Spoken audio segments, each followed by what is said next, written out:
হাই friends, বৰষুণ ধাৰাবাহিকখনৰ যোৱাটো খণ্ডত আপোনালোকে দেখিছে যে দেৱযানীয়ে অৰ্ণৱক ঘৰলৈ যাবলৈ অনুৰোধ কৰিছিল আৰু যদি অৰ্ণৱে নেযায় দেৱযানীয়ে নিজকে কেতিয়াও ক্ষমা কৰি দিবলৈ নোৱাৰিম বুলি কৈছিল। ইফালে দেউতাকে পুনৰ চলিহানিৰ লগত সম্পৰ্ক স্থাপন কৰিছে বুলি দিগন্ত খনিকৰে অভিক ফোন কৰি কৈছিল।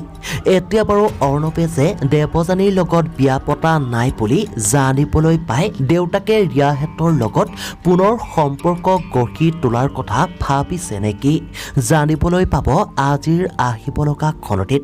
আৰু আনফালে আজি অভিয়ে দেৱযানীৰ ওচৰত আহি দেৱযানীৰ বাবেই যে অভিয়েতৰ ঘৰখন ভাঙি থানবান হৈছে বুলি গালি পাৰিব। এতিয়া বাৰু একমাত্ৰ দেৱযানীয়েহে অৰ্ণৱক ঘৰলৈ পঠাব পাৰিব বুলি দেৱযানীক অভিয়ে টানকৈ ক'লে নেকি? গতিকে এই সকলোবোৰ জানিবলৈ চাওক বৰষুণ ধাৰাবাহিকখনৰ আজিৰ সম্পূৰ্ণ খণ্ডটি।